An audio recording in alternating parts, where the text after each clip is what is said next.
From deep in the Burbank Media District, it's time for another edition of My Burbank Talks, presented by the staff of My Burbank. Now, let's see what's on today's agenda as we join our program. Hello, Burbank. Craig Sherwood here with you once again in the studio along with Ross Benson. I am here. Here's my voice. I got bald head.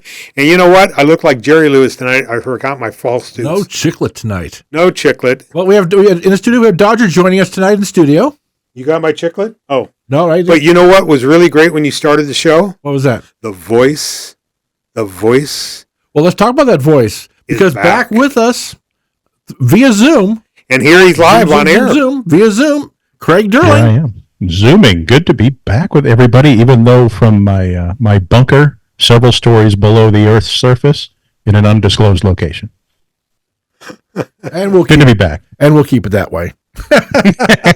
Well, the door locks from the outside, so I can't get out anyway. Good to have you back, Craig. I mean, it's been a couple weeks. It's been a minute, hasn't it? It has. Haven't seen you in a long time, and I've heard you, but haven't seen you. And now it's great to see your gorgeous face back on our camera and in our view. Do you want to talk about that background? Well, let's not take a poll about that one. You want to talk about that background picture a little bit before we start? Oh, this is not of my underground bunker, but I took this at some point while I was in Kenya last year. We were in the Masai Mara in Western Kenya, and we're photographing a trio of cheetah brothers that had just taken down a zebra.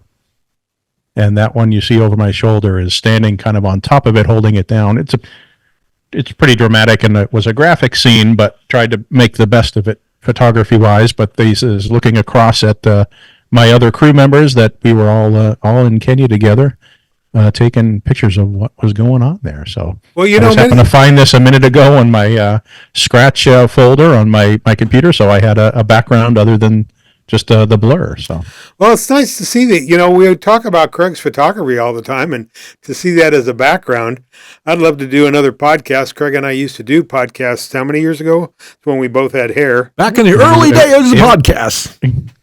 Back in the day. It was a bit ago. It was a bit ago, but it was fun. He could do a whole show on photography and how to shoot and what to shoot and how not to shoot and where to be and where not to be. Well, gee, I wonder if we knew anybody that had a studio that he could use whenever he wanted to use it, then it'd be a lot easier. Hint, hint. Hey. Anyhow, the My Burbank Studio you can always rent it out, or for staff members get to use it for free. Wow, we get a special price. Well, so let's get to that. If I could get there in person right now, I would be there, but you'll be here eventually in my underground lair for the time being. You'll be here. You'll be with us eventually. Actually, eventually I'll be back. You're in the media district adjacent, so that's okay. Yes, media district adjacent. Exactly. I think our property taxes are slightly lower here. Well, they may be going up by $500 to $1,000 soon if the school board gets their bond measure passed. Well, the week that will be April 22nd. What do we start off with? Well, we're going to start with Monday. Monday was canceled due to lack of interest. Let's go to Tuesday. Last Tuesday, there was no council meeting. So instead, we brought the mayor into the My Burbank studios here, and we did an Ask the Mayor show, which once again, very informative. I thought he did a great, he doesn't, when I talk about the question, he goes, no, you ask me whatever, and he gives frank answers. He doesn't pull punches. And every question somebody asks. Frank? I didn't know he knew Frank. Oh, okay. You said Frank. He is great when he's on the program, though. He's very quick on his feet, and he's very honest. And very well spoken. He's very transparent in his answers. Very well spoken. He should be a politician someday. Well, he should do that for a living. Yeah. Well, and I think probably when you do the video, you could probably put in the link to that show because people are looking at it. It gives Burbank people another forum. I'll tell you, when our show's over, it always shows you what you should watch next. I'll put it right in there for people. Yeah, you think about it because people, I know former mayors tell me when they go shopping and everybody stops them. Here's another place we answered a couple people's questions. And I got to remember not to use that left hand because I keep blocking my camera. And it was timely information, too. So things are going right now. So that was Tuesday, and we got it posted up within a day or so. So if people have questions they want to submit for the next one, I always let them know through Facebook and through Twitter that we are accepting questions. So please watch our social media for that. And then when you send the questions in, we don't use your last names. We just use your first names. If you don't even want your first name used, then tell us that too, and we'll give you an alias. Because it's not about your name; it's about the information. It's about the knowledge. And if you recall, during his show, somebody sent us a picture of East Olive Avenue above Glen Oaks that we ran. We used the picture. We did. Traffic is worse up on Olive, Craig Durling, than it was behind you. I don't think you've been up there since you returned from your safari. I haven't been too far. No, I haven't gone far from the bubble. One of these days, I'll have to take you around and give you a tour of Burbank. And what's changing all the time? It's changing all the time. Well, always something different. Let's move on to Wednesday. And Wednesday, there was a police commission meeting, and I am now boycotting police commission meetings. So, Ross, it was all yours. Why don't you give us a rundown of what happened at the police commission meeting that I don't know what to talk about. By boycotting, you mean you're no longer going to a meeting you never went to? I'm no longer watching it. I'm no longer commenting on it. I'm no longer doing anything about it because it just doesn't do any good. It's not your favorite. Not my favorite. Right? Well, I guess I goofed up because I watched it on YouTube, and I was watching the meeting from previous months instead of the current meeting, and I made a call in for oral comment, and they all were scratching their head what I was talking about. I was talking about something that was in the previous meeting, but they changed the format around a little because they had Christiana Sanchez, who is a detective with the Burbank Police Department, part of the Baker to Vegas team. And this year, Burbank came in first in their class. And she read off some facts. 258 agencies get involved. You know, their time this year was 15:14. 15 minutes and 14 seconds? 15 hours? Hours. There you go. That'd be hours. It goes all night. You got to tell people what's going on. Sorry, it just said that we're not on air, but it's an air. We're on air. But this is the first time they've been running for many, many years. And they did this one for Matt Pavelka. And their competition was, I guess, Culver City. Culver City has won for many years. And, you know, in fact, now I want to give it to Craig because I know Craig Durling.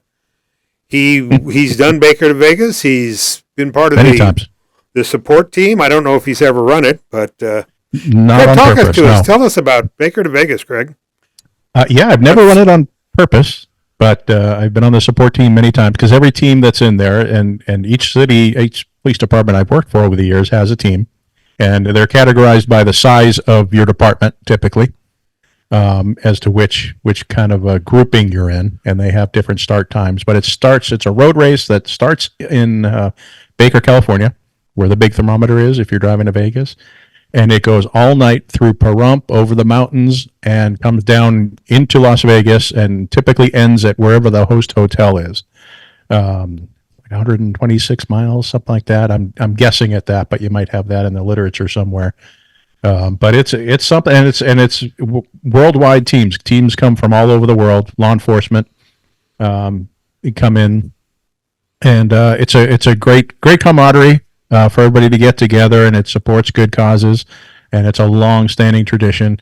And like I said, I've never run it. I'm not wired for running, but I was on the support team for these departments for many years, and often did the photography for the team, which meant I was out for all 18 legs of the race. So that meant from the start to the finish. I wish PD would have shared that with us. I mean, it'd been great to let everybody know what they did. What a positive story and winning. We are following it up. I have Ashley following it up. They did a video. I guess last year, the weather changes through their whole run. Last year.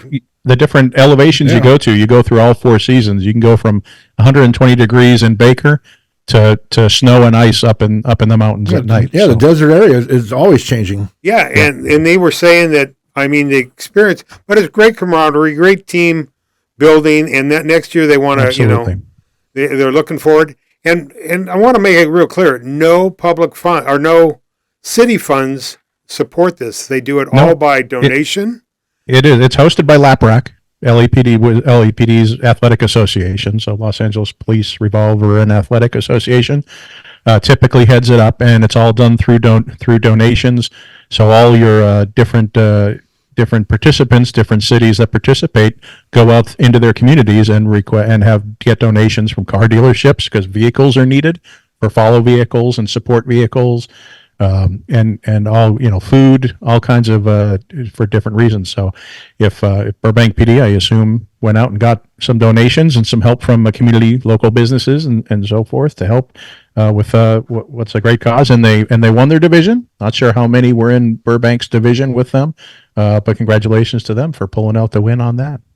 Yeah, in fact, last year I do remember they brought in some food trucks up in front of the station to raise money. They do some restaurant, donations. They'll take donations, yep. And they'll take sponsorships exactly, as well. Exactly. Yeah. If you'd like to look into that, you could always call Detective Christina Sanchez at the Burbank PD, and I guarantee she would be glad to talk to you. She's done it with for many years. And then the chief brought up other things that are happening at that meeting. I'll move on.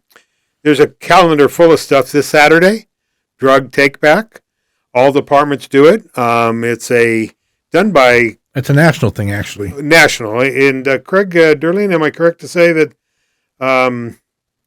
what department, law department, oversees... DOJ, Department of Justice, I believe, that every station does it. Burbank's doing it. You don't have to... All you got to do is put your stuff in a trash bag, a baggie, any way you want. Drugs, old prescriptions, old insulin, vitamins. They don't look at them. They just take them. It's one of those no questions asked type things. It's this Saturday. You could, and there's signs. I covered it. I've covered it for many years. There's pictures all over the station how to pull in. You come in off a palm. They're set up. Cadets and officers will unload your car. You pull out. Boom. You get rid of it. You don't want to flush meds down the toilet. You don't want to put them down the sink. It's contaminating our ocean, our drinking water, and think about it. People have extra stuff. Oh, I don't know what to do with it. It's right like the old goldfish you throw down the toilet. But medicines are really, you shouldn't. But I think one of the more important parts of it is you keep it out of the hands of the kids and people who shouldn't get their hands on it. So if you have old medications in the medicine cabinet you don't know what to do with, I think the only rule is they don't want you to bring them in kind of loose, have them in a container of some kind, but they'll safely dispose of them. And like Ross, you said, you don't want them flushed down the toilet, contaminating water or anything like that. And you certainly don't want them in the medicine cabinet, possibly getting into the hands of somebody who shouldn't have them. And I'll tell you, at my age, at the top of my dresser, I probably have 27 different medicine bottles that I take a dozen of them at least. So that, and also he brought up there's going to be a jailer graduation on May 3rd from Los Angeles County Sheriff's Department. In fact, one of our cadets is going through the class and graduate. And then the big thing that we will be at, all 3 of us, 4 of us, 5 of us, Fire Service Day. Police and Fire Service Day. Now, is it Fire Service Day or is it Police and Fire Service? I know it's Fire Service Day and the police who kind of hooked onto it. Well, years ago, I did a report on it, in fact. It started off as Fire Service Day many, many years ago, and it was competition. They had hose wagons and they had brigades and did all that. Musters. Right, firemen musters in competition. And then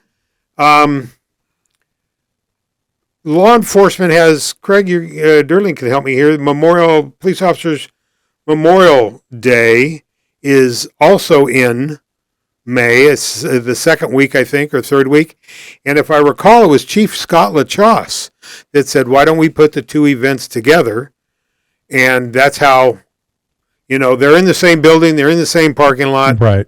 So, go ahead, Craig. Yeah, it was more inclusive, and they share a building, so they're right there. But, the police also, they have National Night Out, which the fire department doesn't typically participate in. So that gets them out in the community. But it's more of a public safety day, and I commend Burbank for doing that. especially since they do share a building and a parking lot. They might as well be there. And the police department they're always a hit too, because they have some cool stuff that they bring out for the families and kids in attendance to check out. Well, try to get that camera on. My Burbank will be there doing a podcast. So if you want to come by and be maybe on air or meet the crew that puts the show on, I know fire department, the fire union or firemen's union will be cooking. They put out a hose thing where kids can literally squirt water and put fires out, imitation fires of a building. All Burbank paramedics will be there. Hazmat will be there. You want to know when you see these guys in these bright, shiny red trucks, they'll even probably have a yellow crash rig out there, because I know the airport's coming. Disney's coming. It's a great day. And on police side, like Craig said, motor officers put on a show. You can climb in a Bearcat, the armored vehicle. You can look at Burbank SWAT gear. If the helicopter, sometimes they fly in and you can look inside and talk to the pilots. The whole command staff is there. The command center is out there. Animal shelter. What more can you have? It's a day of, May 11th.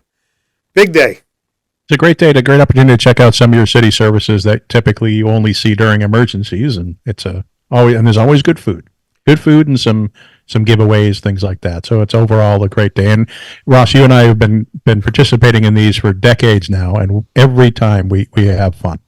It's a great event. It is. It starts 9 o'clock, goes till like 2 o'clock. Like I said, we will be there. And Craig made it real clear. You see some of these people only when you dial 911 or you drive past an accident. This is a great time to come, and you can go up and ask the guys, what does that do? Or when you open up your kitchen sink cabinet and find all these different bottles, don't mix them together or you get a hazmat out of it. And they also have there teaching people how to do CPR. I mean, kids, I have pictures of kids learning CPR. So they usually do the cut and rescue demos. They usually have some old cars there that they'll use their different hydraulic tools to pull, simulated people from. And you can actually pick these things up and see how heavy they are. And it's a great experience. Great hands-on. Well, Craig and I have been doing fire photography for many, many years, and we get in close to when they use the jaws of life, and they let you get that close that day. I mean, it's all, they show you the jaws of life, and they show you how they'll cover somebody inside. They'll have a paramedic inside talking to the person to keep them calm, because when they pop a door off or cut the roof off a car, what they call filleting a car, that's scary to somebody inside, but to watch it and know what to expect, great day. And like I said, you and I have done it for many years. Yep. It's free. Exactly. The last thing the chief brought up was kind of different. Coffee with a Cop is going to be at Nordstrom Rack over in the Empire Center. Now I've never been. I personally maybe they can didn't know they had a coffee shop. Maybe they can stop some of those people stealing all the stuff out of Nordstrom's while they're there. Well, it's. In fact, the chief even said he's never been over to Nordstrom Rack. Apparently, they do coffee or something, but that's going to be May 15th. Hey, that's a good day. That's my birthday. Maybe they'll buy me a free cup of coffee. But if you want to talk a national holiday, it should be May 15th, Nordstrom Rack over in the Empire Center from, I think, 10 to noon. Coffee's on them. You can talk to the command staff, talk to officers. Another way that you can talk to officers or whatever not in an emergency situation. So I know I've taken a long time at the police commission. Craig, you see what you missed. I didn't miss a thing because you know what did they advise the council about? I'm not going to go into it. Yeah, okay, there you go. Nothing. No, they did. They had a couple of reports. Reports. It's kind of interesting to listen to some of the things they have. Some of us find it interesting, but yeah, it's a lot of gibberish and jabberish. Yep. Look at all the great events we found out about. Yeah, we never would have talked about those events in our upcoming shows. Yes, we would have. I would hope we have this. Yeah, why are people tuning into us? They, a couple weeks ago, I heard somebody get up at city council and go, "I never know what's going on in the city. Why don't you guys let us know?" This podcast is another avenue for the public to listen to when you're driving to work, when you're exercising, and find out about some of this stuff. We should have found out where that guy lived and gone over to his house every Monday and say, here's what's going on in Burbank this week for you, because we don't want you to come down and say you don't know what's going on again. Well, it was during that bus conversation, and some of the people, they didn't do a great job of marketing it, so. Gee, I don't know. We only did a story on it in advance. We talked about it on our podcast in advance, and we have 70,000 readers. I would think that maybe somebody would talk to somebody about it, Well, that's how it works, as we know. What else went on? Moving on from Wednesday to Thursday. The school board, they did vote to put a bond measure onto November's ballot. It will need to pass with a 55% yes vote. It'll be basically $55.18 per every $100,000 of assessed value. Now, that's going to mean a lot of different things to a lot of different people. It's going to mean if you're still under Prop 13, which people like me are fortunate to stay with, our assessed value is not very, very much. But if you bought your house in the last, 5 years, your assessed value is going to be very high, which means that you're going to be paying anywhere from $500 to $1,000 extra a year. That's a scary thing for some people. And of course, all the apartment buildings, they're going to be assessed value also, which basically means landlords got to pay a lot more money. So at that 6% raise, if you want to know what they would get a rent raise 6%, well, here's one of the reasons it's going to cost landlords a lot more money. Well, regarding the school board, the bond measure, am I missing the part where they explain what the bond measure is going toward?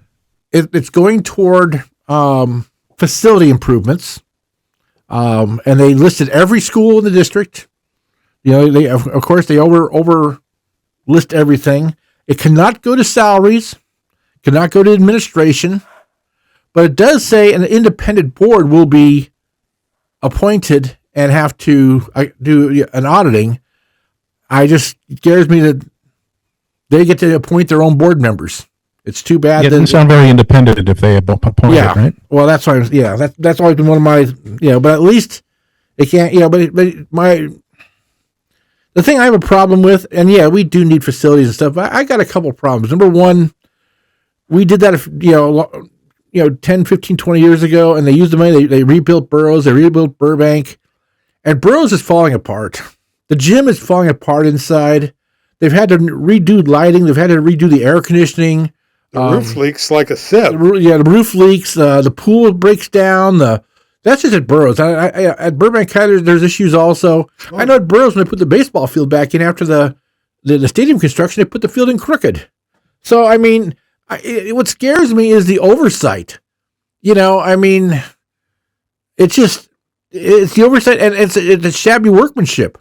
If we're going to spend all that money, I want to see that school last for 40 years. That whatever they build last for 40 years, not for 10 to 15 years. It's like the police and fire department building.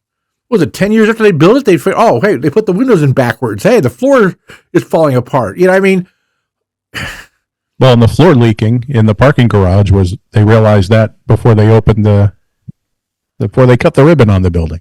I believe that was a big lawsuit too. I think we sued the contractor and got some money out of it. So, well, if I recall, it dripped lye on officers' cars and civilians' cars, and black and whites, and it was cheaper to repaint people's cars than it was to fix the actual problem. Yeah, as I recall. Well, your government at work. So that's my whole problem with this thing is we're going to go out there and get the cheapest bid we can get. And you know what we're going to get with that cheapest bid? We're going to get the cheapest type of work you can get, and it's just, I'd rather pay an extra 10% and have a guarantee of X amount of years than pay 10% less and have it within 10 years have to go and redo everything. So there's the price part too, but when they're doing these infrastructure programs, like they're rebuilding a bridge or something, or after an earthquake, and they say, we finished, there's a bonus if you finish a year early ahead of schedule. I'm like, well, what are we skipping to do that, to make that happen? And why are we incentivizing that? I understand there's importance to get things open again, but why do we want to incentivize them possibly skipping steps and cutting corners. I've never understood that part.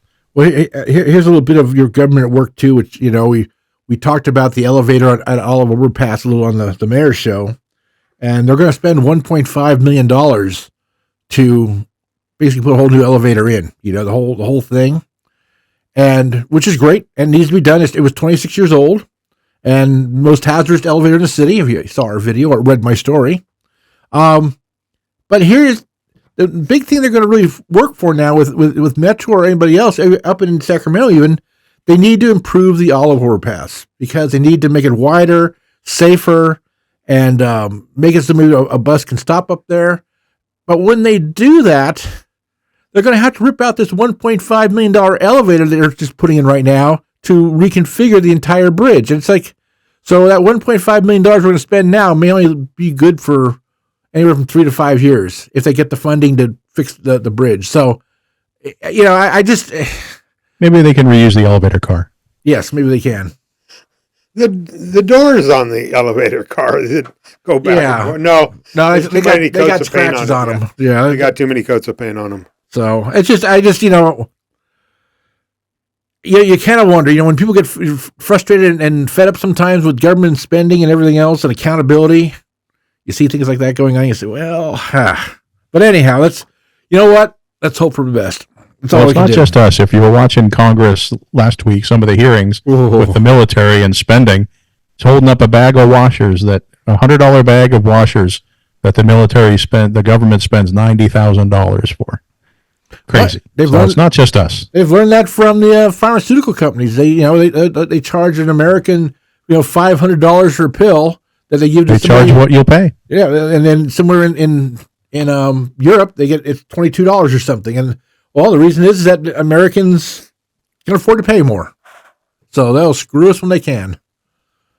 Well, let's move on here. Well, before we move on, I want to backtrack just a little because I forgot to write it down for the show notes. So I apologize.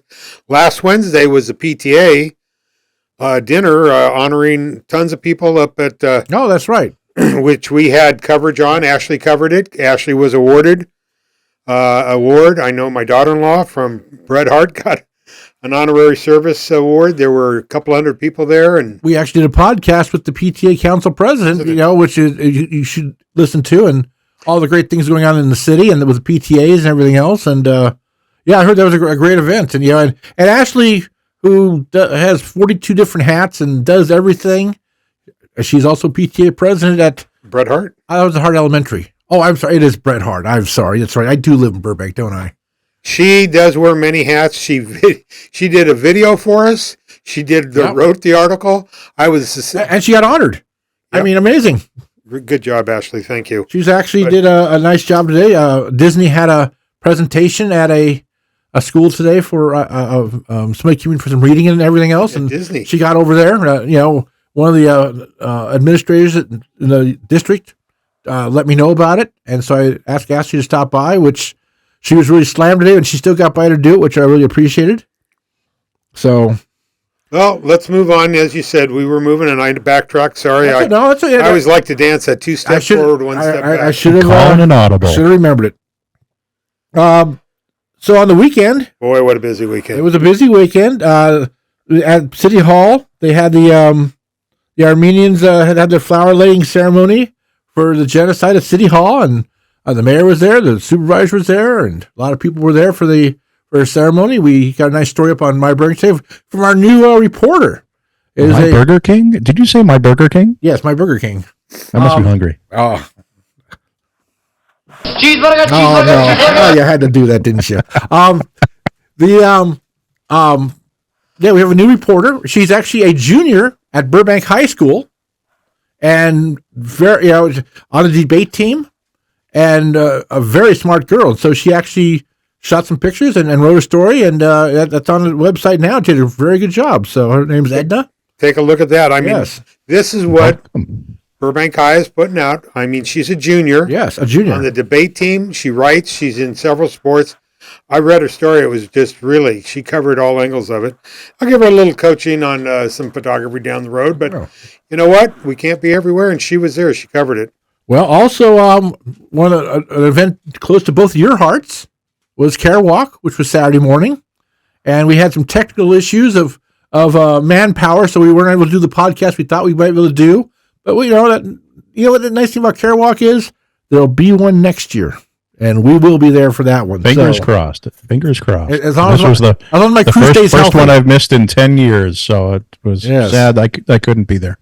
So Ross, why don't you give us a rundown on how Care Walk went? There weren't. It's affecting everybody. You know, nobody wants to donate. Care Walk. A lot of people don't realize the money that you pay, you know, either a team or individual, goes to helping Family Service Agency give free counseling at all of our schools. Not only at your schools, if you don't get along with your next door neighbor and you're worried about walking out of your house, you don't have to live that way. You can go to FSA, and they'll help you get through. Well, our schools need that because they're cutting a counselor at every school and a vice principal. Well, the Care Walk. The counseling is very necessary. Oh, it is. And this year they honored Zonta, and our vice mayor, who knows Zonta quite well, did the honors. And Zonta was there. They did a food drive to help fill the pantry. Yet another reason to go. That's right. And so, and the band from Doris Harita played in the morning. You did a nice job ruling the R on that thing. Doris Harita. And Lewis from the catering company, the Lara family. You're either going to remember his name or the name of his company, but not both. Yeah, I don't know why. Command Performance. There you go. What's his name? That's why we do notes and stuff. You can actually write Lewis things down. From Command Performance. Lewis, he donates breakfast for everybody. It was pancakes, sausage, bacon, turkey sausage, fruit, coffee, tea, orange juice. All you had to do was walk around once. Now, Ashley was there and covered that too. She ran it with her son, who was in the hospital a month ago. Older son. They ran it. Ashley was pretty winded because her son had to wait once or twice, she told me. But again, boom, it started at 8 o'clock. Everybody was out of there by 10:15, 10:30. Very successful. If you want to know more about it, Ashley will have a story up in a day or so. And it's nice to see it. Some of the principals and so forth. Our city manager, Justin Hess, was out there. And so it was a nice event. And then there were, later that day, it was a busy day for me. I had the memorial for my good friend Mike Bolton that was able to get changed to and go to up at Forest Lawn. And Craig Durling, what church did I say it was? The North Church. The Old North Church at Forest Lawn. Church. That's a big red church up at Forest Lawn. And I'm sure Craig knows a lot about that church too, because where that original church is, of course. That's what I said. There is only one Old North Church, and it's in the north end of Boston. And when you take the what's the name of the walk up there? You take it's the Freedom Walk. The Freedom Walk, which I have taken the Freedom Walk. I walked the entire thing, and it ends at the church. Old North Church, the 1 if by land, 2 if by sea, Paul Revere Church. The only thing I didn't do is I didn't try to go up in that tower. They have a tower that's like a very windy staircase. You can go up. Bunker Hill Monument. Looks like the Washington Monument. Yes. Yeah. I did not. Yep. I thought, I'll get stuck in there somewhere, and they'll have to come and pry me out or something. And then that's. I grew up with that went to college with that in my view, and I've never gone to the top of it either. So don't worry. It's not just you. It's funny. One time we went down to San Diego, and they had the carriers down there, the old carrier. The Midway's down. The Enterprise, the Midway, yeah. And so we took the tour, and they bring you up to the bridge, and guess what? That's a pretty tight little. It's a tight fit around those ships, isn't it? Oh yeah, and I said halfway up, I go, because you can't go back down, and you're like, I hope I can keep squeezing through this thing. That's funny you say that. Once I went to McDonald's, and somebody dared me. One of my, I think, granddaughters dared me to go into that round thing. Somebody my size is not. There should be a sign on it saying anybody but Ross Benson can go down this line. The real story is you tried to crawl in through the drive-through window and got stuck. That I wouldn't do. But that twirly thing, I figured there'd be enough There's a lot more of me than there's a lot of little areas like that. I know I went up. And we wonder why we're broken all the time. Another tough one is the Arch in St. Louis. There's a little elevator that takes you to the top of that, and you get in That's that snug elevator up there too. And That's snug. it's a very small little, and they put 4 people in that thing, and it goes up sideways, and it's not air conditioned in any way. You go down one of those hot St. Louis days. Oh, lest we forget and gloss over Mike Bolton. He was a friend of many to many in Burbank and to many on this program right here. So he listened to us. He would send me notes on my phone while we're doing the show. A big Dodger fan. I mean, the games have started, and I look at my phone daily. A very good friend of mine. It was really nice to reminisce with some. He had gotten me the job at Warner Brothers as a firefighter. And he's involved in our community in many ways. Radio Watch, neighborhood Radio Watch. Radio. He was the founder of Radio Watch, kind of along with yourself, and he was very motivated. And I remember we'd have little get-togethers at his house in his backyard and stuff. And that's funny. Great dog trainer. Yep, he taught among many talents he had. Well, one of the things that I shared that my dog Duke. I'm sorry, my current dog Duchess. I used to have Duke. Well, yes, I was going to say Duck. And Lewis from Command Performance Catering. But Mike would make sure my dog got a box of Christmas gifts every year. He would send me supplements. He would send me dog toys. So, how do I explain to Duchess that we won't be getting boxes from Mike anymore? But there were people there from when we worked at Warner Brothers. We got to talk about the Burbank studio days. When TBS, the Triangle Building, Copper Penny, when there was no wall along Olive Avenue and you could walk to Taco Bell, or the drugstore. Mike worked Gate 3 at Warner Brothers for many years. The girls that worked in the drugstore. Tell people where Gate 3 is. Gate 3 is right. Well, it's in front of the administration building, technically. Right, which is would have been for the Copper Penny people across from Copper Penny. It's not a very heavily used gate. It's more or less for executives. And I'm sure some actors slip in there once in a while, or Malpalso. I think there are studios right by there too. But it's not a heavily used gate, and I don't think it had really any car access, did it? Yes, you could go in there. In fact, he worked there when they closed off Warner Boulevard. Okay. When he started working it, and then he went to work at Lockheed. And Craig Durling and I got to share today. We were talking. Mike would clue me off when they were flying the stealth bomber out. Every so on, he would call me in the C5. The C5A would take off at 11:30 on a Friday night. Yeah, but we didn't know which Friday night. And Mike would call me, wouldn't say anything, but we'd go out. We'd end up on Van Owen. All the lights of the whole airport were dark. And you know why that was, right? So nobody could see. No, nobody there. It's because the satellites above that the Russians were flying couldn't see the airport and what was being loaded into the C5A. But Craig Durling today was sharing with me. What book was it, Craig, that you were looking at? We had a lovely lunch at Tequila's. We did today, and as we often do. But there's a great book by Ben Rich, who was the last person to run the Skunk Works, which used to be at Burbank Airport, for many years, where they developed the Stealth and the SR-71 and all that. But it's called Skunk Works. And it's great kind of behind the scenes information, especially if you're a Burbank person. That was in our front yard for a long time, and it really kind of pulls the curtain on some of the stuff that went on there. It's a very interesting read, and local Craig, interest. Do me a favor. You relate a story today in the book. Real quickly, talk about when the fire department got called out to a building that we're doing something they shouldn't have done. It is in the book, but they created their own either hydrogen or nitrogen on the property there in one of the buildings for their use, but they created it themselves. And there was some kind of alarm that went off, and the Burbank Fire Department rolls up, and they're trying to get into the building, and they won't let them in the building because everything's top secret in there.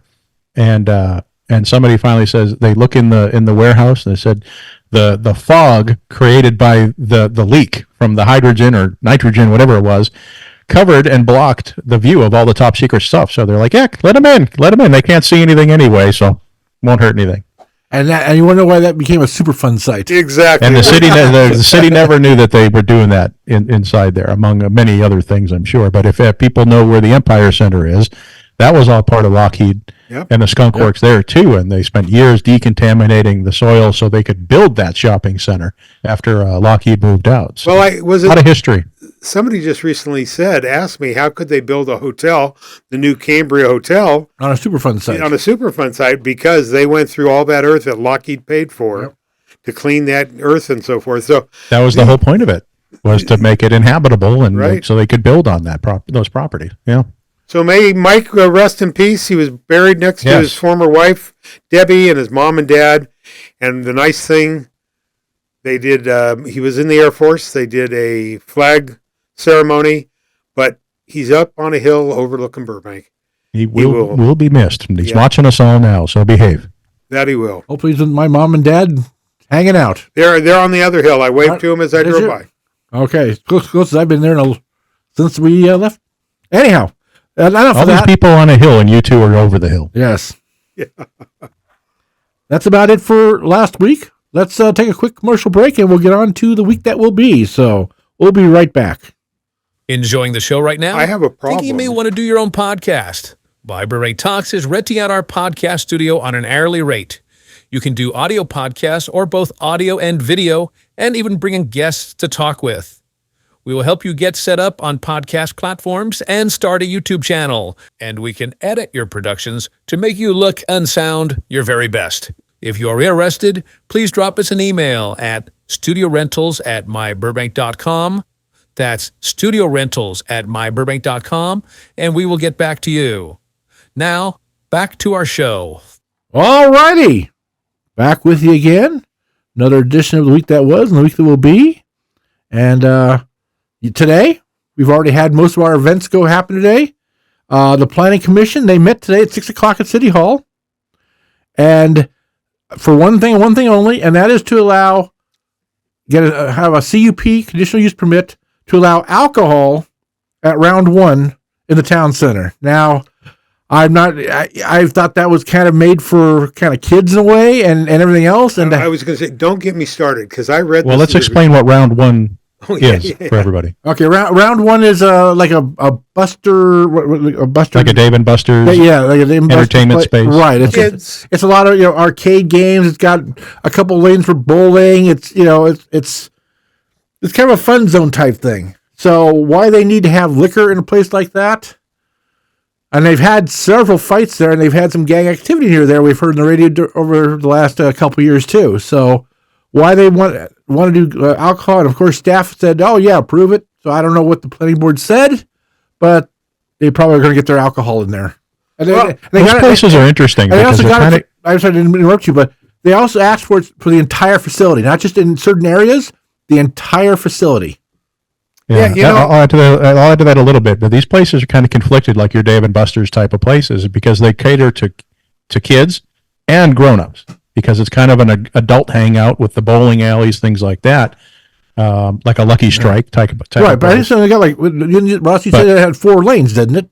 I think only a couple of lanes, I'm told. Yeah. I've never been in there. But what happens a lot, too, is there's people will come and they'll rent out the whole place for an event or a party, and they want to be able to.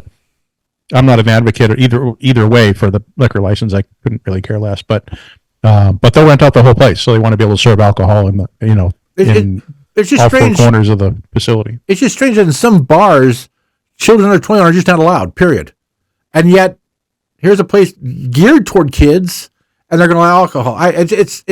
We seem to have a. It's a conflict because they're trying to cater to kind of 2 different generations, so to speak. Well, I am weird. Conflicted, but I did read that they're building some new. They're adding more rooms for private events. Okay. And I see where Craig Durling makes it a point. Last week or so, my granddaughter, no bowling alleys in Burbank, so they went to Montrose, and my son rented the whole place. And they were closed to the public. It was just for, they didn't let any other adults in or anybody else. It was just for her. So I guess if you could do that at round 1, I could see where they want. Well, if anything, they'll limit where the underage people can go in the facility rather. But that's not in the that's not in the. I read the report. It's not in there, and not in the CUP. And if they had certain rooms, they said, okay, in these rooms for private parties, you can do alcohol. I'd be okay with that too. but it specifically said the entire facility. Right. They're reserving the ability to serve alcohol in the entire facility. That doesn't mean that, if there's a kids party going on, that they'll be serving alcohol in that. No, I'm not saying, I'm sure they'll be responsible, but, you still have, there's. You hope they will, but this is, Yeah. It gives them the ability to serve the adult part of I their see a clientele, field I trip guess. for my Burbank Talks pod crew that we go in there and just look around. Investigative report. I just need the company credit card, Mr. Sherwood. Let's go take a look. I guarantee that the planning or the city was watching their liability because of where it is and everything else. But round one, when they moved in there, that's probably one of the. You got to remember, City won't get sued. They'll say, "Hey, we gave them these conditions and they didn't follow them. It's their fault. Sue them." There's it should all. But in the town theory, it'd be center- all outlined in the CUP. It is. but- Right. It is, but you still are dealing with, I'm sure, a turnover of employees in a place like that, and a lot of young employees. And Well, as you know, Mr. Brick would remind us, places like that, the ABC kind of watches, and all they got to do is get caught once or twice, and things will change quickly. Well, while the Planning Commission met today at the same exact time, the Community Development Goals Committee held their meeting at the exact same time at the Community Services Building, and they talked about community development block grant funding recommendations for the new fiscal year, and of course the fiscal year being July through June of 24-25.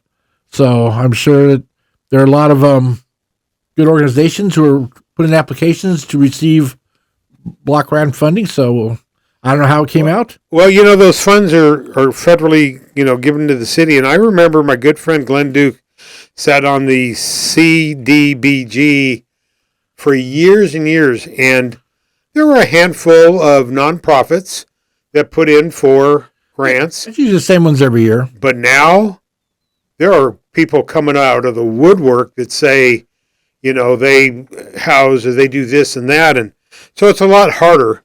And I know the federal government, we're getting less money. Well, let's always remember this. One of the points I like to always make. They're getting money from the government to do this, right? That's still money that you and I are paying. Oh, yeah. We're still, even though it doesn't come from we still pay taxes to the government. They're the ones giving the money away. So we're still the ones paying for that. But I will say that if you listen, and this will all be brought to the council because that's who they have to approves approve it. So you could hear whenever that is. But when the Boys and Girls Club or Family Service Agency and the dental clinic, YMCA, I can go down the list. But I tell you, now that list is so long. Right. Some of them don't get a lot of money, and they're asking for big bucks. Let's move on to Tuesday. City Council is going to meet again at City Hall, of course, at 6:00. They're going to talk about the approving of the repaving. They have 2 major areas they're going to repave once again through federal grant money, which of course you and I are paying for. Actually, they're talking What about me. They're talking about all 3 of us actually. Oh, making sure. Yeah. They're going to pave Hollywood Way between Victory and Valhalla, which is worn down to.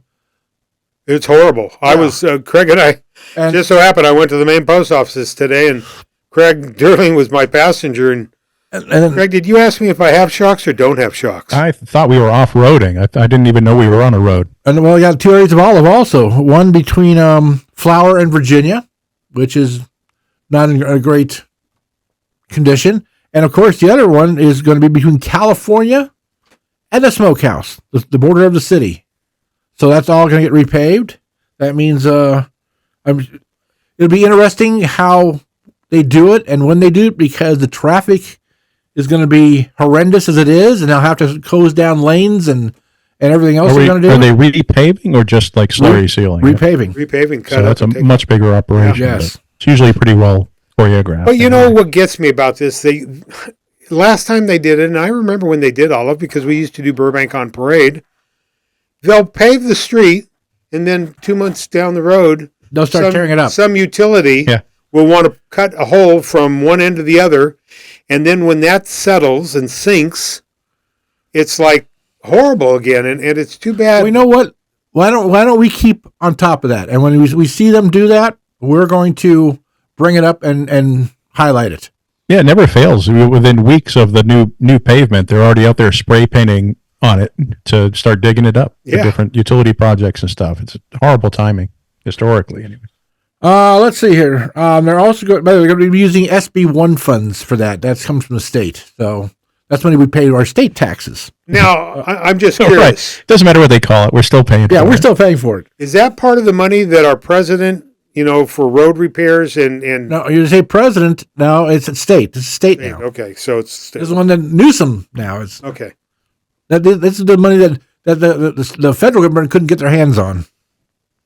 Then of course, Councilman Constantine Anthony asked to have a letter that would be signed by all 5 council members to Congressman Ted Lieu in support of Glue Trap Prohibition Act.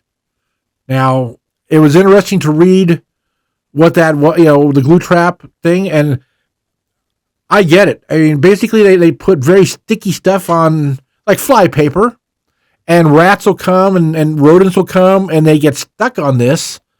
And the only way for them to get away is to actually do a Saw movie and eat their leg. So they're, in other words, they amputate their own leg so they can get away. They're saying it's inhumane. It's inhumane. And, let's face it, who likes rats and rodents? Nobody.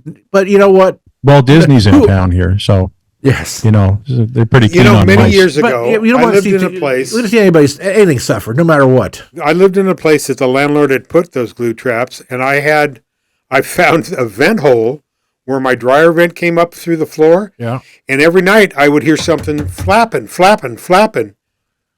What was it? Finally, got a repair guy out there, and there was a dead rat to a glue, but he was trying to get through the hole with a 4-inch by 8-inch glue board to his leg. Yeah. Well, there's 2 ways for them to die. They have to, eat their own leg off, or stay there and starve to death. We got to keep this a PG show. So I understand. I understand the reason for it. So I think it's. I support it. It's too bad we have to have legislation for things like that. Also, the council is going to provide direction, and here's the big one, people. This is. And I've already seen. Does this need a drum roll? Well, we have a drum roll for this. This is also. The drum roll is not playing. Well, like I said, we have must have been Buddy Rich. He's gone like Buddy Rich. I've seen it already. They're going to be talking about rent controls and potential landlord and tenant strategies. And what's going to happen, I've already seen it, is that these landlord or these tenant commissions all throughout Southern California, they're all mobilizing. So we're going to get 300 people at City Hall who don't live in Burbank, and they're going to want to talk about City Hall, about how Burbank works, about our rent controls and this and that, and which is fine. I mean, but the problem is they're going to say the same thing over and over and over again, and it'll probably take an hour and a half to get through it. So I'm not. Did you see what the city put out? It's all over Facebook. It's on the city website. Be prepared before you come to address council tomorrow night. They put out a whole page. They'll probably knock it down to 1 minute too. But it's funny that I've never seen them put out a game plan on how to address city council, because they're expecting. And guess what? All those people coming aren't going to read that. They don't know. Exactly. Yeah, they don't know. Yep. They did not send out to the media. And I doubt all those people are going to go look at the city's website to see how you address the city council. Anyhow, that's going to be a big thing. And like I said, I see there's 2 sides of this. I see you as a tenant, and I'm, I guess a landlord because I own property, but my property taxes, all the things I would do in this house are a lot more than 6% higher on a yearly basis. And the most you can raise rent is 6%. So people are upset because rents get raised 6%, but I equate it to what they're doing with fast food. all fast food workers now get a $20 salary. You know what? Because cost of living, I get it. Those people need to not work 80 hours or 3 jobs, and $20 an hour. Yeah, I mean that's a nice wage, but that's going to mean every McDonald's burger or Burger King or anybody else is going to go up, and we're all going to pay more for it anyway. So it's a vicious circle. I saw today's news. They listed the restaurants that have already up their prices, and it's those fast food places. Yeah, because the new law says they have to pay those people $20 an hour now. Right. And like I say, I don't begrudge them, but who's going to pay that? I mean, the restaurants are going to pay them money out of their profits. Those CEOs still want to make their $45 million a year bonus, so it's a vicious circle. And I don't know where it's going to go or where it's going to stop. But I think the reason is because for a long time, for probably 20 years, they never really did keep up with cost of living and raises and everything else. And so, and in California, our cost of living is double what it is in most states. Anyhow, so that's one part. And then the second part is they're going to talk about the firearm retailers once again. And they're going to determine, and this is interesting, the level of financial resources required to see if they can buy out some retailers. They've been told that some of these retailers want to go out of business. They don't want to leave, they will leave the business if they're bought out. And the city's looking to see how much it would cost. I think it was in was it Culver City that the city actually bought the gun shop that was there, so it couldn't be sold to another person, and then they made it into something else, I think. Craig Durling, did you hear? Whoa, wait, I don't have. No, I think Craig Durling, we talked about that. I'm not getting his audio right now. Hold on. You had turned me off, so no, I didn't turn anybody off. Let me, you know what? Let's take another quick break here, and I will be right back. We're going to get this straightened out and be right back with you. So if you're watching live, hang in there, and we'll be right back. How would you like your business advertised in this very spot? My Burbank Talks is looking for local businesses interested in a 30-second spot to appear in our podcasts. If you're interested, please email advertising@myburbank.com, and we'll be glad to discuss all the exciting possibilities with you. Now, back to our podcast. And we're back with you. Sorry, a couple of technical difficulties here, but they've been worked out by our incredible TD and our staff here. Our crack staff. Here. Thank you, Dodger. Did a nice job.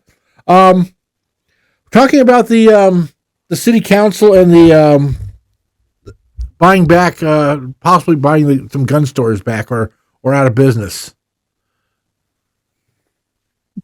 Or incentivizing them to. You're right. These are gun store owners or FFLs that are willing to be bought out to basically vacate.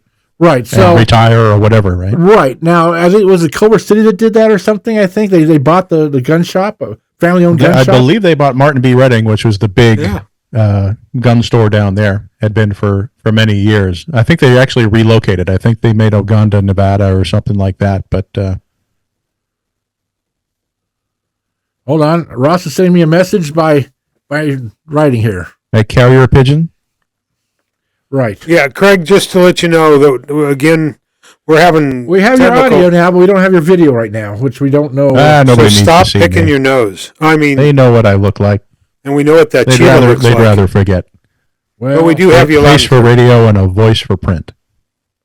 We're going to work it out for you as we go along here. That's all right. Let's just keep rolling. As long as you hear me, that's the important part. Yep, we got you. We hear you loud and clear. Right. So that's interesting. It's obviously a big. No?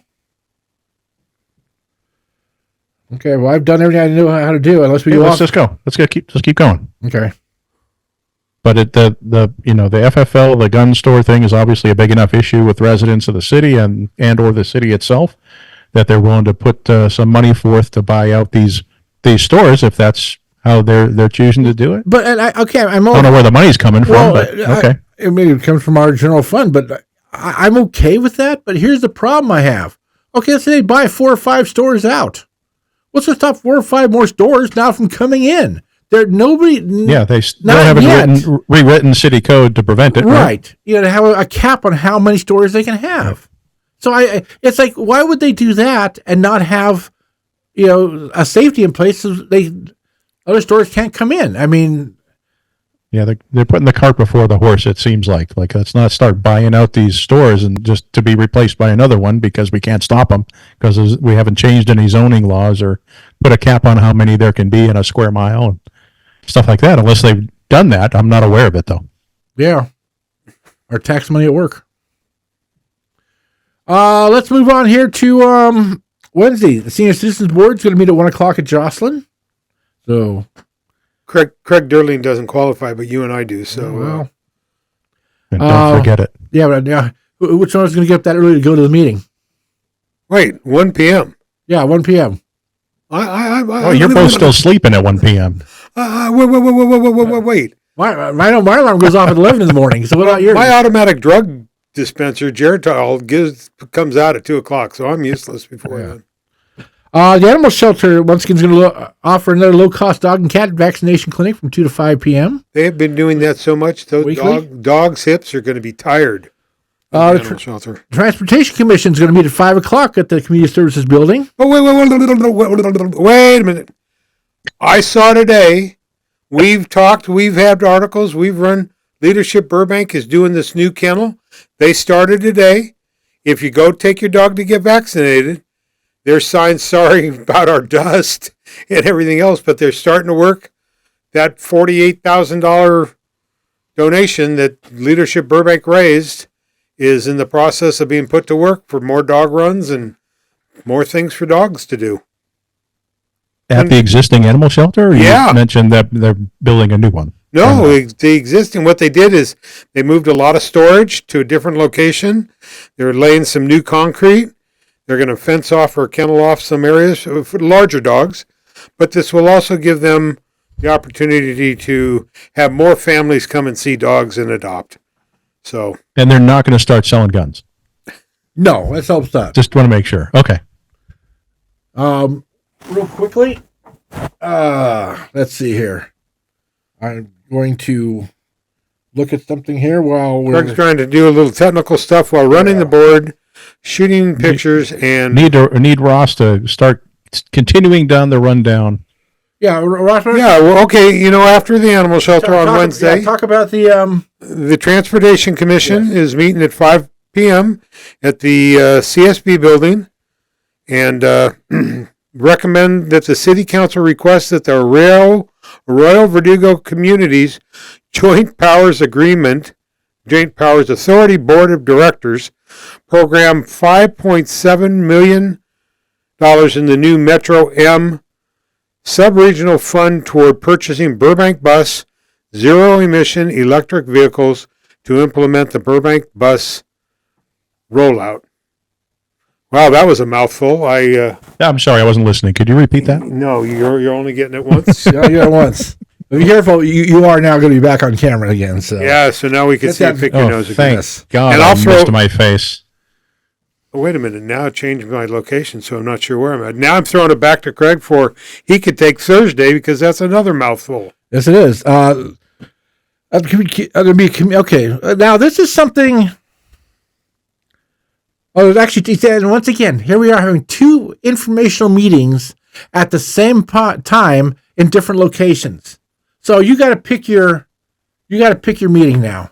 They're at 5:30 to 6:30 at the Community Services Building. They have the Community Development Department is going to have a community meeting to discuss residential soft story seismic retrofit program. Say that quickly, please. I said it once, and that's all you get. He can't say it slowly. It's an opportunity to learn more about the proposed program, who it affects, and how the city plans on making residents safer. Now, basically what that is that in an earthquake, they want to stop in a 2-story apartment building, they want to stop the first story from pancaking. So that's basically what they're going to talk about. They're going to have funds available to support second stories so they don't come, 2-story apartments don't become 1-story apartments.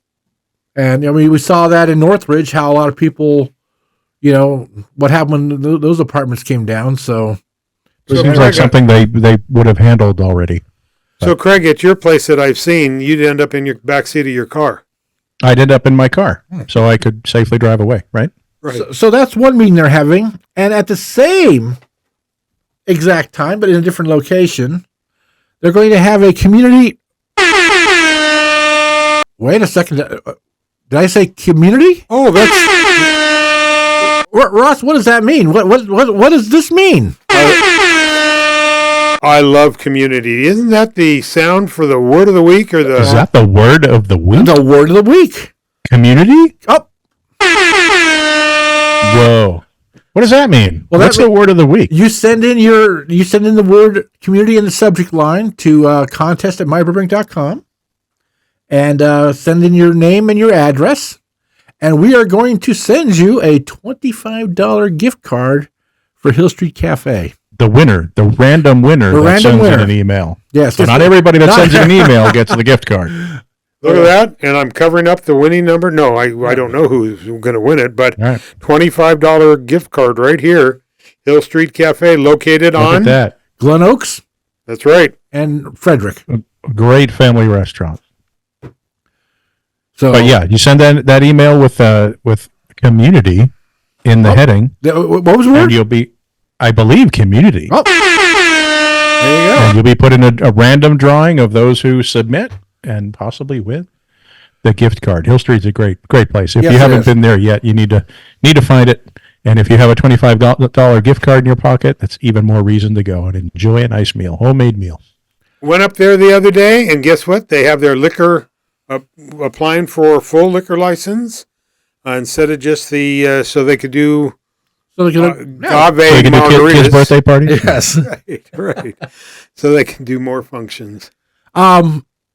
So there's a meeting from 6 to 7:30 at the Buena Vista Library, and they're going to be discussing the new development at Pass and Riverside. And I know the neighbors here in the media district adjacent are very upset with the fact that it's going to go 3 stories underground and 6 stories high.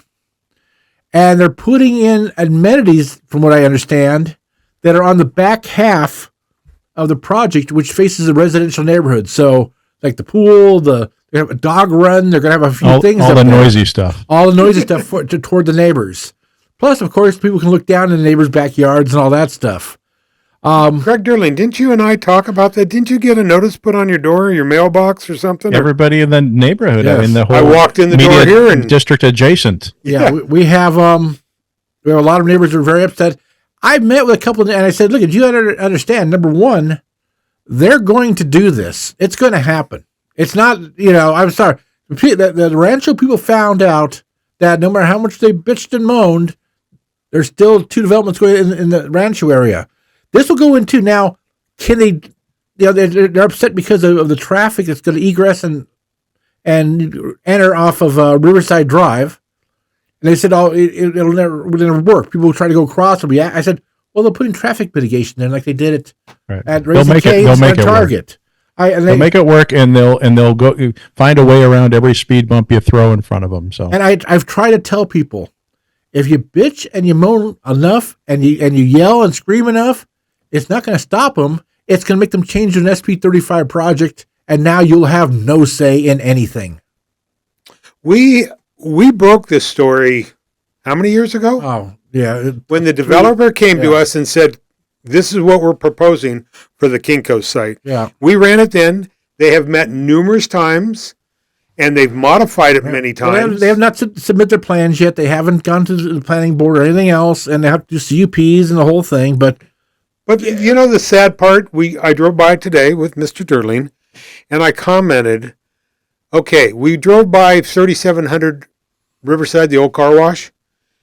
It looks ugly. There's weeds. The windows have been broken. well, It's now that's another developer who couldn't do his financing. no. He's to meet what the city required. He has had to go back to the planning, to redo his plans. And the problem is the same thing on this project.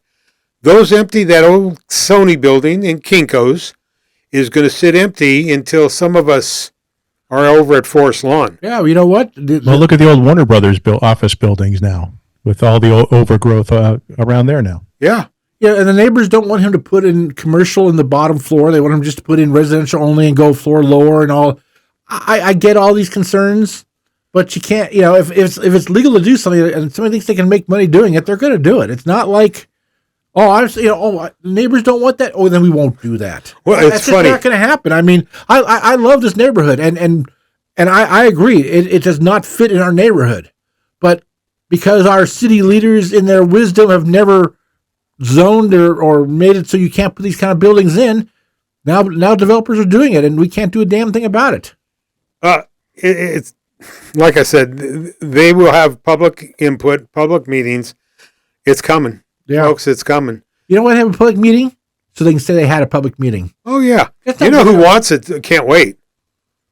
People from Priscilla's. All those new tenants up there will be buying their coffee every day. Oh, no. All the little restaurants around there are going to. Priscilla's is absolutely against it because it's going to take away their parking. That's No. that's what I was told by this committee. That's what you have been told. Yes. They don't have any parking anyway. Their parking is actually behind the Gary Marshall Theater, which Right. would not be affected by this. That's correct. That's why I've talked to Shannon, and she's got all sorts of new customers coming in to replace, as soon as it's built. So plus construction workers, and I mean, Yeah. But all those little all those little restaurants along the riverside, right across the street, everybody drives by going, where can you park? Where can you park to stop at any of these places? Well, if there's a big 6-story building across the street, people live in there, they just walk over. Well, So I will say I disagree with that in one way because that's what Milano's thought was going to happen by putting his restaurant at the bottom of that big all those apartments are on Palm and Third, and nobody came down and used his restaurant or bought his groceries. But again, let's look back at Talaria. Everybody said nobody's going to live in it. He's booked. The place is packed. I mean, people are waiting to get in there. And But I will say this: that's a Cusimano project, and he listened to the surrounding neighborhood. He doesn't infringe on anybody there. It fits in that neighborhood where those buildings are, and Cusimano is a responsible developer, and he's somebody who cares about Burbank, compared to some of these people who come from the outside.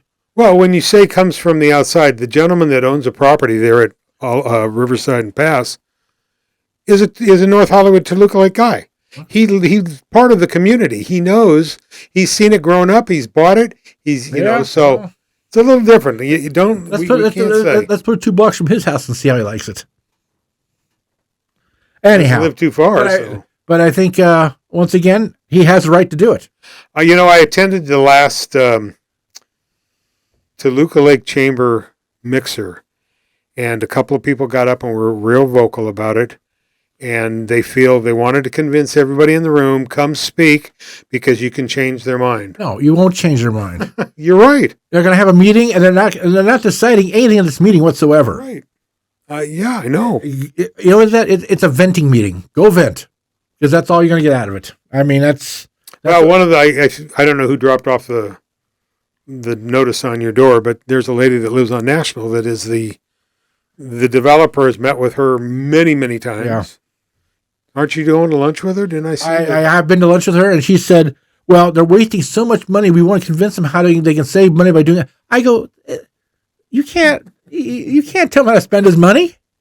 He's going to spend money any way he wants to spend money. That's you have no way, right, or, I mean, it's his right to waste money if he wants to waste money.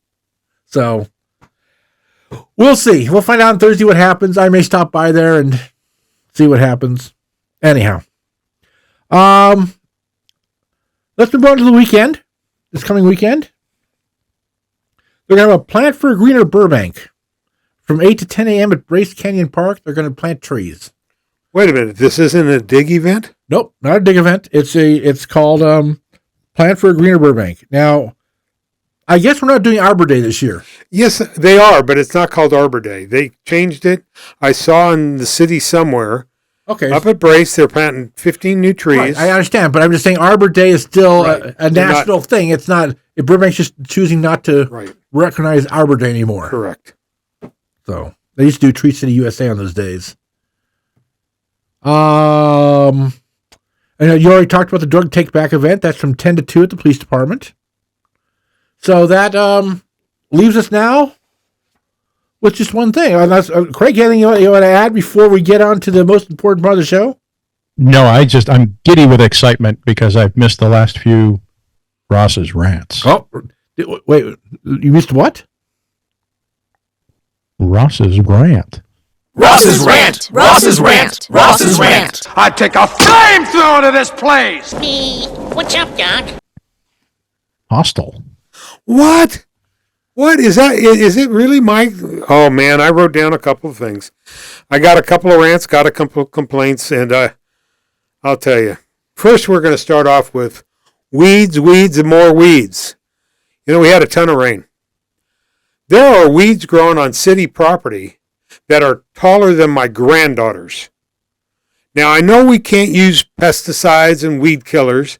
We got to do something. Either they do a dig project up Magnolia and down Burbank Boulevard, but on city property, weeds are getting 4 feet high. Give us some locations.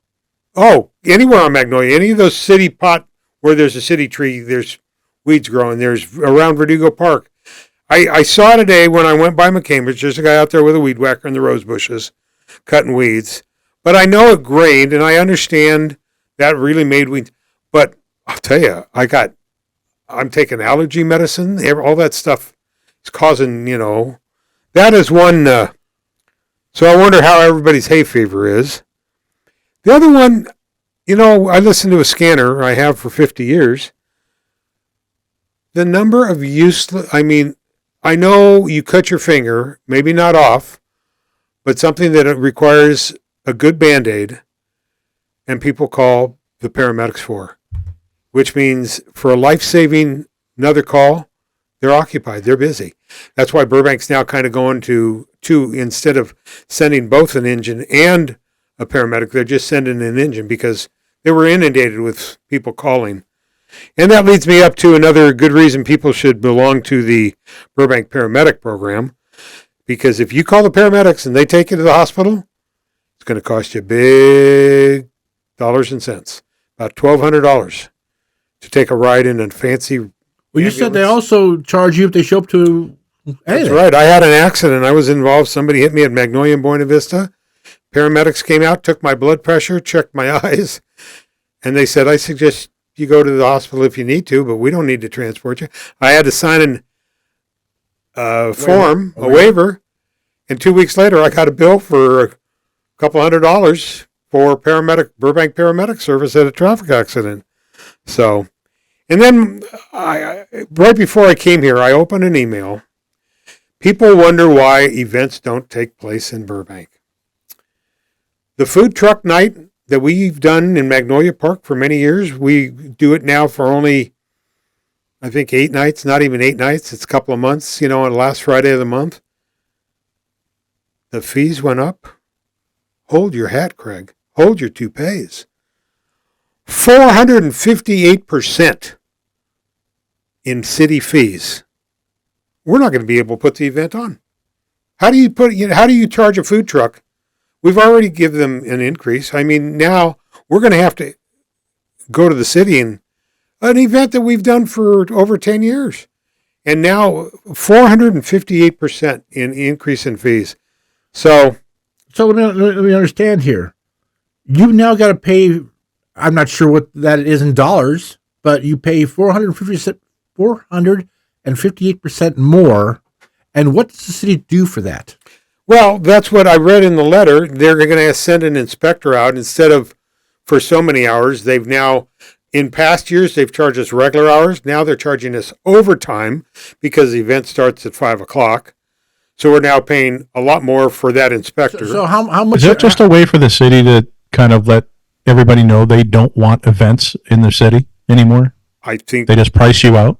I think you're exactly right, Craig. How much is the bill to the city for this one inspector for 4 hours? Well, we don't get it broken down. Well, I guess we did get it broken down. I didn't bring it with me, but I could tell you from about $1,100, what we used to pay is now $2,900. Okay, so how do you get? If they're charging you, let's say $1,500 for this inspector for 4 hours, they're saying that he's basically making $350 an hour. Well, I'm sure he's getting a minimum. Like a 4-hour minimum or something too for being there, just like the fire marshal. Yeah, but $350 an hour. I get it. Believe me, we were told already. Not supporting this at all. The Burbank Police Department got a raise in December. for Holiday in the Park this year. 2 years ago, we paid $10,000 for law enforcement. Last year, we paid $20,000. Goes up $10,000 each year. I mean, these events, when I got this letter today. Like you guys said, Burbank does not want to have events in the city because it takes them extra work, extra effort, planning, and they say, you know what? We don't get paid extra to make sure these things go on in our city for our citizens. Let them go to North Hollywood for Cyclovia. Let them go to every other city for every other event, for the parades, for all these. Let them go to other cities because we just don't want to bother ourselves here with the extra work for our city. The forms that have to go to every department, you have to pay every department that's involved: Public Works, Fire Department, Police Department. I can go down the list. The list is 20 people, 20 different departments. They all get paid. So all part of that fee is in there. It just right. But what's disguised in there is the officer or the city employee that was there last year is getting paid the same he was last year to be there. The city's pocketing the rest. Yes. And they'll disguise it and they'll say, well, we have to pay for their health insurance. We have to pay for their retirement. These are all the costs to the city to have that officer working. So we're transferring that cost to you. But the officer or whoever's there isn't making a penny more than they were before. You're right. In fact, what they do on the mall, the cultural marketplace now that goes Friday, Saturday, and Sunday, I guess. I talked to the person who puts that on. Their fees got tripled. They have, again, an inspector, a city inspector that comes out that they said spend so many hours.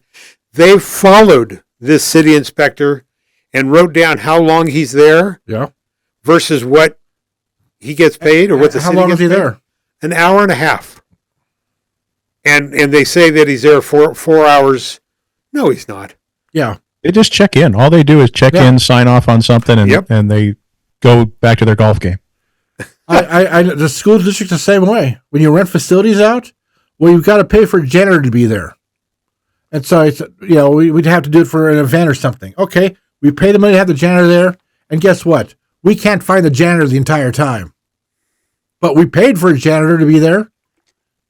But, it's a city and a school district, it's a shakedown.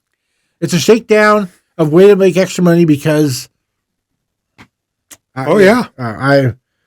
know what, we'll look into the fees a little bit. I think maybe it's a My Burbank project, look into the fee structure a little bit of how Burbank. Yeah, I think some of them are, for some events I understand, but for some, we're not closing Magnolia Boulevard.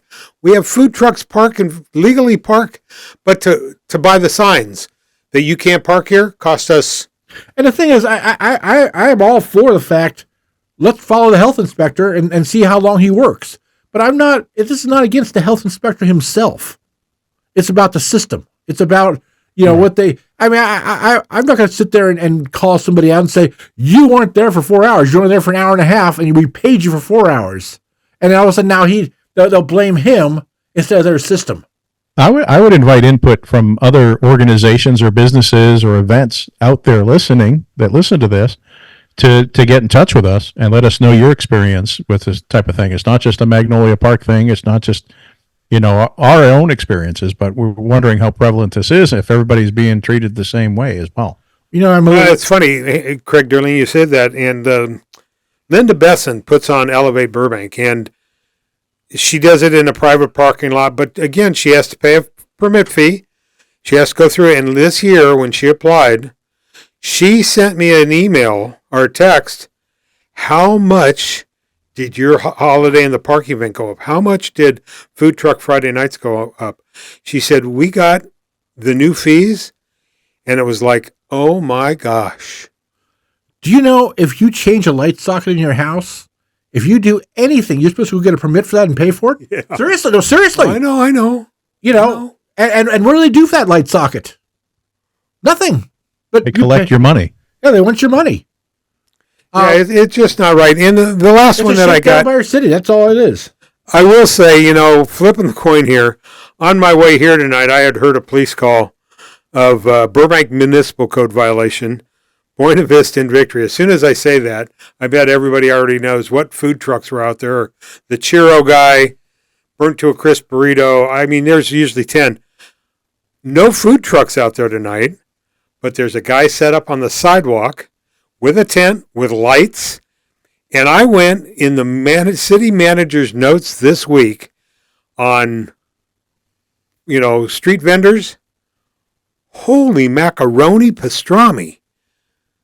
The 30 pages, what they can and can't do. So it was funny because I called the watch commander and I said, I had heard the call, and he says, yeah, they set up usually after the city inspectors leave so they don't get caught. The other place here in town is up on Delaware in San Fernando. There's he said food trucks usually, when you come out there, fine, we'll put our trash can in, we're gone. But these other ones. But if a food truck is authorized to work in Burbank, to do business in Burbank, they can come do right. So let me ask you, and not to interrupt you on this, but let me throw this into the mix. Who says you have to have an event anymore on Friday nights where you call an event and you just tell food trucks, hey, why don't you come by on this Friday night and just set up somewhere, and now all of a sudden now you're not paying any fees because it's not an event anymore. But you just can't. Well, it's not a Magnolia Park. We did that because on the months that we don't do that, it's the last Friday of the month. Yeah, we had food trucks wanted to come into Magnolia Park. Well, we told them, let them come in. They can. Well, why not come in on that Friday anyway? You're not having an event, but they all come in. Because the city came down on us and gave us. You're not telling them to that. They're doing it on their own. But like I said, the city will come up with and what? Come to Magnolia Park merchants and punish you more. Yeah, so you can't just, Yeah. But the one got me, like I said, driving here tonight and heard the police call. And when I drove by, it was, when it's out on Victory at Clybourne, nobody's going to say something because it's every block in LA. Well, just to be clear, we need to distinguish between these food trucks and food carts, right? Because normally there are a couple of food trucks on Buena Vista there, but this happened today was a this on the sidewalk, right? Yeah, it's a pretty, 10 by 12 tent that's set up at tables, and they're cutting. It's very common in LA too, isn't it? You go into North Hollywood on Victory Boulevard, they're across the street. It's competition. Yeah, it's everywhere. But I know, and I get some of the rules that they have to go by because they drip and they drop food and they get the sidewalk dirty, and then you get right of way issues with them blocking. Obstructing pedestrian traffic, things like that, yeah. But not a lot of people in the valley get up to San Fernando at Delaware, and that's happened to be kind of near my hood, and I see these people set up on Delaware. They were doing it on San Fernando Road, and I think they were seen too much because it's a lot heavily traveled street, but they now do it on Delaware. And some of the rules that I read in the city manager's report, there's restaurants there. They wait till they close. They're set up. They close at 9. They're set up by 9:30. They work till after the bars close. They make some good money. Yeah, because there's no restaurants open anymore at night. That's right. So it was just funny. People, if you want a good read that memo on what it required for food trucks and sidewalk vending. Magnolia Park, you can't do sidewalk selling between Buena Vista and Screenland, and anywhere the sidewalk is 10 feet, you can't obstruct the sidewalk. You can't go by a set restaurant or a storefront. Gosh, the rules are just... Well, it's interesting. I think I've shared the story before, but because Forest Lawn Drive is kind of a little personal project of mine as far as observing what goes on over there. And from around the cemeteries all the way to the 134 freeway, there's usually pretty consistently half a dozen different flower vendors on the sides of the road, up and down that road, which I have no problem with them, especially by the cemeteries and all that. They're doing their thing, but every single one of them is set up in a no stopping zone. So any vehicles that actually pull over and stop to buy flowers from them are instantly blocking traffic. And I've been stuck in traffic many times because it's one or two lanes and you get stuck because somebody actually stopped in the middle of the road to buy flowers from one of them. And wait a minute. No stopping. Were you with me the other day? Were you in my back seat? I was running late to the funeral. I go the 5 to Western to the 134. I get off. Forest Lawn Drive is backed up onto the freeway. Yep. I get through the stop Because sign. right when you get off the freeway, you have that dedicated left turn lane to go to Zoo Drive, which gives you one lane on Forest Lawn Drive going toward Warner Brothers, I guess, or to the studios. So if one car stops to buy flowers from one of those vendors, you're sitting there. You're sitting there. Stop traffic. I did. Yep. I was and late those to are all Mike's funeral. posted no stopping zones where all those flower vendors are. And now I find that line of those vendors, they got 4 or 5 right under the bridge, underneath it, near the off ramp. Where there's no stopping. Right. And then past the off ramp of eastbound traffic, there's at least a dozen of the vendors. I always consistently count about half a dozen along the whole Forest Lawn stretch. And I'll say it again, they're all set up where no cars legally can actually stop without blocking traffic. Yeah. It was kind of. And they make money, or they wouldn't be out there day after day for year after year. And they're in the city of LA, so no one cares. No, exactly. There's no enforcement. Well, it's funny because they cleaned up Riverside Drive, and we keep seeing this one vehicle. Forest Lawn. On Forest Lawn Drive, yeah. Because the studio money said, clean this up. We don't want tourists to see the homeless. Oh, it was problem. a total eyesore. But there's where you're getting at, Ross, is there's one motorhome trailer there with flat tires that has never moved, and it's associated with, we know, a white Suburban that parks in front of it all the time. But for some reason, and we haven't been able to get an answer yet, why can that one decrepit trailer with flat tires stay there? Why did everybody else have to leave? They stay there. You know what I was thinking the other day? I'm watching this on the news about all these places. If you go park on Ventura Boulevard and that meter runs out within 30 seconds to a minute, they've got guys on bicycles. They've got guys there. They're citing it right there and then. So I think, and maybe Craig, you might know more about this than I do with courts, but you can't have selective prosecution, can you? If you're going to cite everybody for parking tickets on Ventura Boulevard, but you're not going to cite anybody where it says no parking from 3 to 5 a.m. and they park there anyway, and you're not even going to cite them, wouldn't it become selective enforcement? And wouldn't my recommendation would have these people should all go to trial and say, if you're not enforcing the parking laws everywhere, then why are you only enforcing against me? Would that be a good argument? You can argue all you want, but unfortunately, parking tickets are usually handled by mediators and not a judge, not in a courtroom, nothing like that. But couldn't you ask for a jury? I mean, if you really wanted to waste everybody's time, it depends, because they figure for a $60 parking fine that people aren't going to want to go through all that. We need, but that's the thing, is the whole Forest Lawn Drive thing was out of sight, out of mind. LA City didn't care because nobody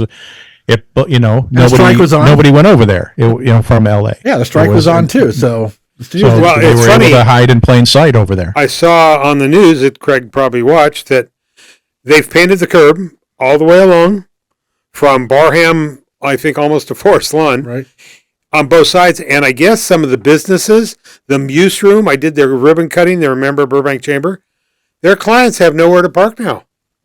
And it's like, yeah, those businesses in there are now getting. Well, and car carriers take up 10, 12 spaces at a time over there because they're parking them overnight. But illegally?